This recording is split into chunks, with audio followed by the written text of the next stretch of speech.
Hello, my name is Joel.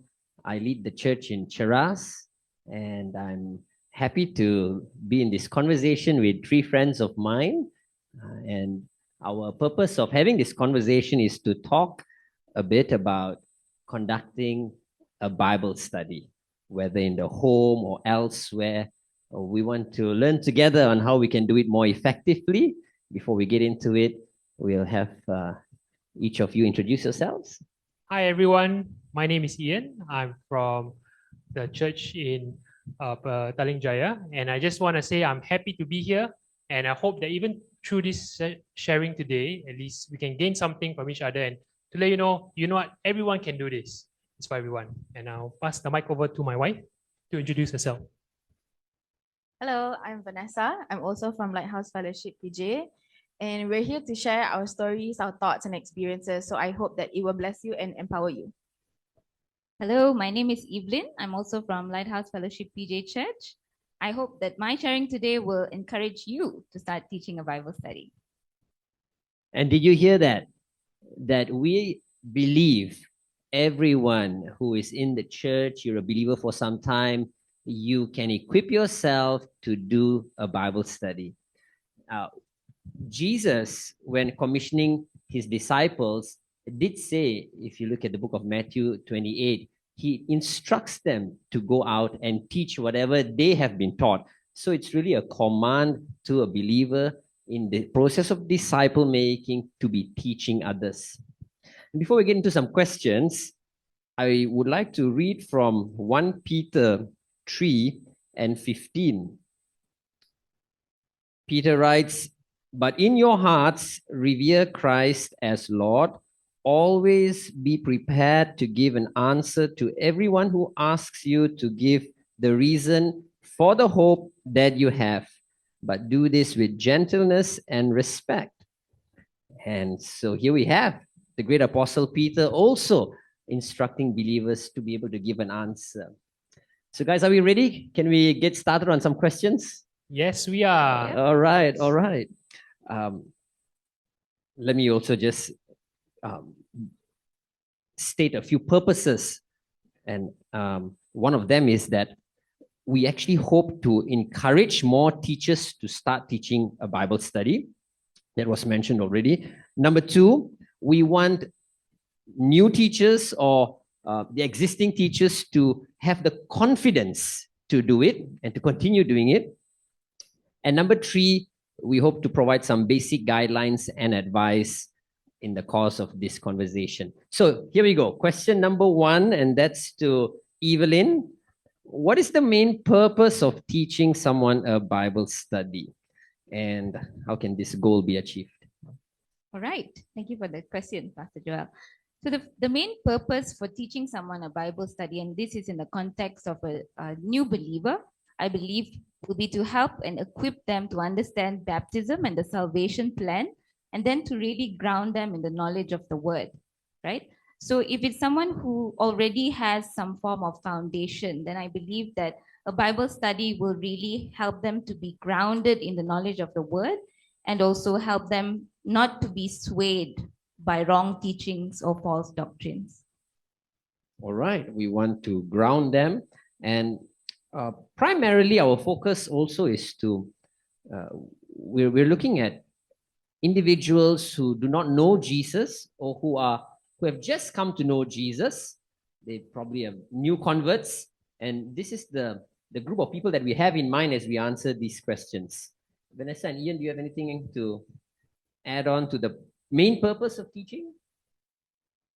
I think I don't have much to add on, but I do agree that Bible study is where the grounding really happens because you get the opportunity to tap into the inside of the student. You get to communicate with them one-on-one. And that makes the difference, especially when we talk about the goals, where you want them to know more about Christ. You want to see them develop their relationship. So I think this really hits the mark where having that Bible study achieves what we want in terms of them growing. All right. Yeah, and to add to that, it's a lifelong journey. So doing this with them will give them the courage to continue to study what the Bible for the rest of their lives. Yeah, and may I add, in the process of doing this, relationship is built. We get to know each other better, and family ties in the body increases. So, yeah, great purposes there. We go on to question number 2. Ian, talk to us a little bit about your first Bible study. How was that like? And if you could advise your younger self before your first Bible study, what would you say to him? Yes. So I definitely recall my first Bible study. I was young then, and I think it was exciting. But at the same time, I think a lot of questions, because you always wonder, okay, have you prepared the material enough? Are you confident with what you want to do and what to teach? And I'll say that don't be so focused on that. And my advice would be, you have done your preparation, you have read through the materials, you know what you want to go through. Be confident, God is with you. Always take the time to pray before you do it. And I think what you can expect from the students' end is that there will always be questions. And don't be afraid, because I think that's one of the key things that usually would throw you off, if they have a question that you don't have an answer for. And so in those situations, you can be honest with the student and say, you know what, we don't have the answer, but let me check back, I'll get back to you. Or you could also use that as a way to explore the Bible together with the student. So do expect those things, but don't be too nervous. It's normal. No one is perfect. No one has all the answers. Yeah. Great. Thank you. Vanessa, anything different you would have done? I think I would have taken more time to get to know the student a bit better instead of just focusing on the material, which is good, but to just give more space to connect with the students. Yeah. All right. Thank you. Question number 3, I think this is an area of struggle for most. And that would be, how can I make contact or find a potential Bible study student? Because, if they're in church, it's easy, but this involves some form of soul winning, right? So, Vanessa, if you could tell us, how can one find students?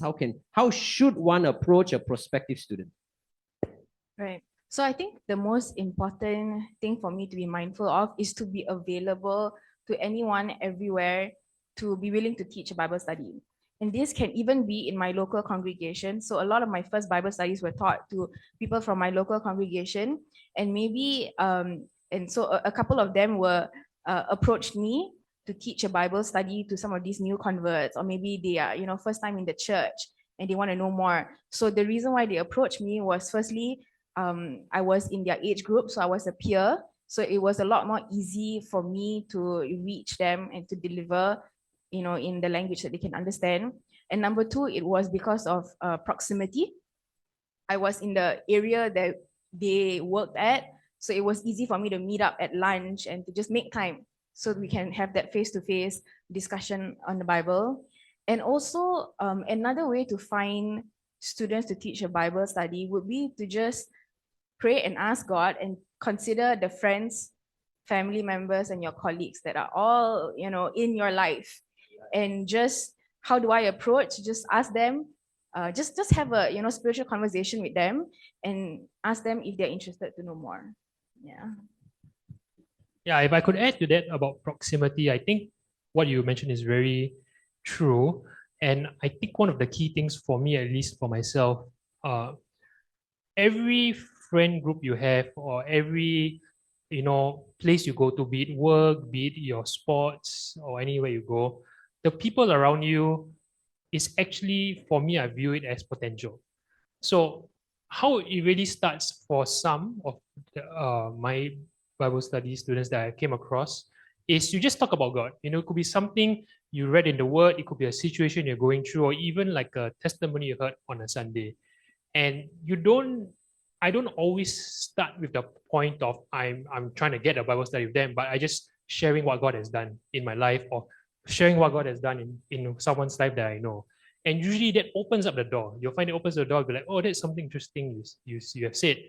And I think at least 2 times from that, it's like, hey, if you want to know more, if after work or after sports, you can always sit down like 30 minutes to an hour. You can sit down, let me share more about this topic that I've talked about. Sometimes it's Jesus, sometimes it's a specific topic about Holy Spirit, even about speaking in tongues. And you'll be surprised that students can come from those areas. It really, you never know. So proximity is so important, and be open to share. Right. I love what Ian shared about, sharing testimonies, because I have some personal examples myself where I've opened up faith-based conversations with friends and family members, and that led to, talking about or offering a Bible study and them saying yes. So I think I completely agree with, sharing testimonies and just opening up a topic on faith, which really opens up a door for offering a Bible study. Thank you so much. What wonderful responses. I want to remind us all here that we must act with some amount of boldness and faith. So having built relationship, getting to know and talking about some of the spiritual topics, there will come that point in the conversation where you just need to boldly ask, would you like to know more?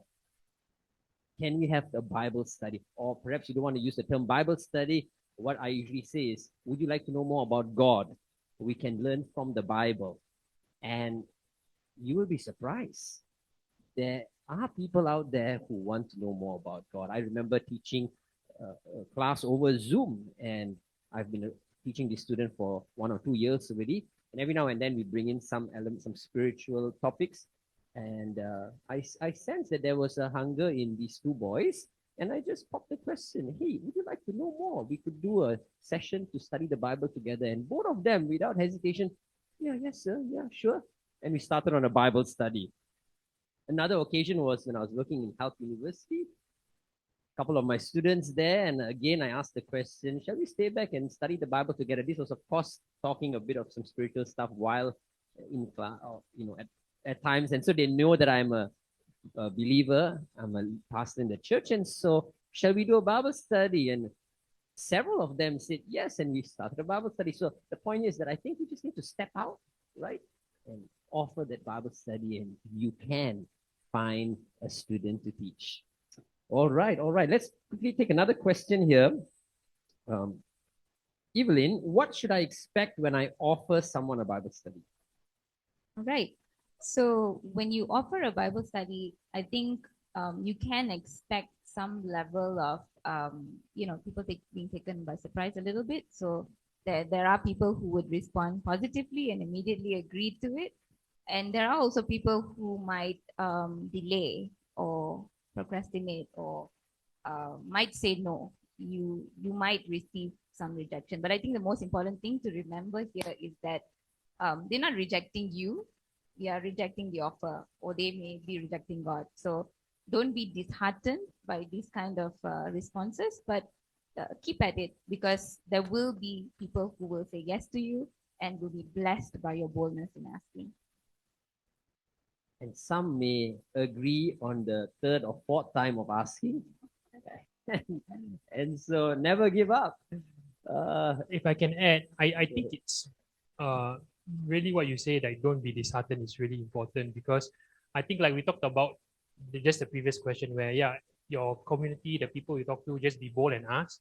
And I'm pretty sure everyone will be always thinking about what if they say no. And sometimes for someone who's new, you might feel like, oh, what if they say no? And then it's very easy to sometimes feel hurt, or you could take it really personally. But really to emphasize this, like don't take it too hard, don't take it too personal. Even if someone says no, it's not really a reflection of you. It could be really their season in life where they're just not open. And in those cases, don't take it too hard. Really, just expect to say no and move on. Yeah, that's all. Thank you. And remember that many rejected Jesus himself too. And we just do what Jesus called us to do. We in the same line, Ian, tell us, while teaching a Bible study, what should one expect? Yeah, so for this question,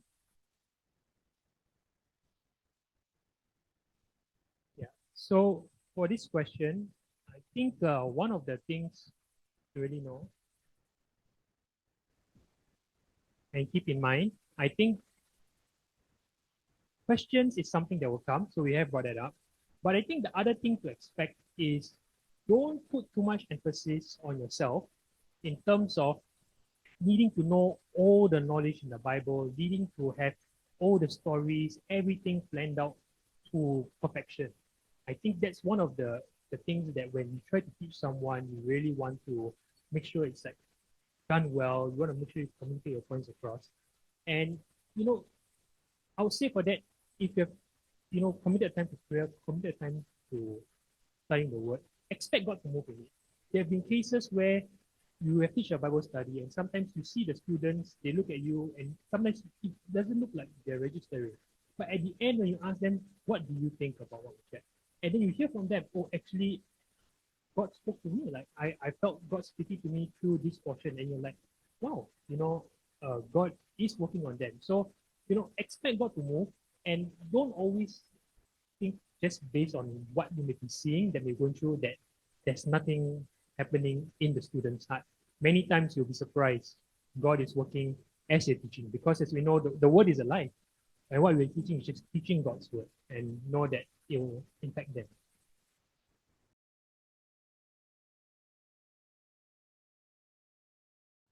Ian, what about in terms of language?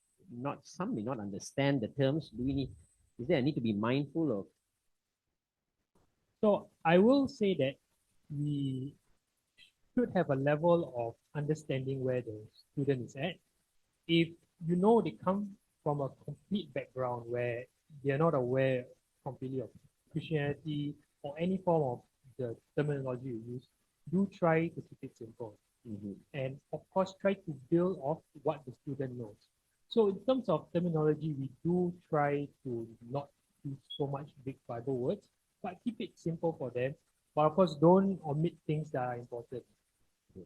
Yes, try not to omit important things, but also you may not want to pull out your King James version on someone who is not familiar. Use language that is simpler. That can really be helpful too. Thank you so much, Ian, Vanessa, Evelyn, for those answers. We'll take a short break right now and look at some more questions in a short while. Thank you.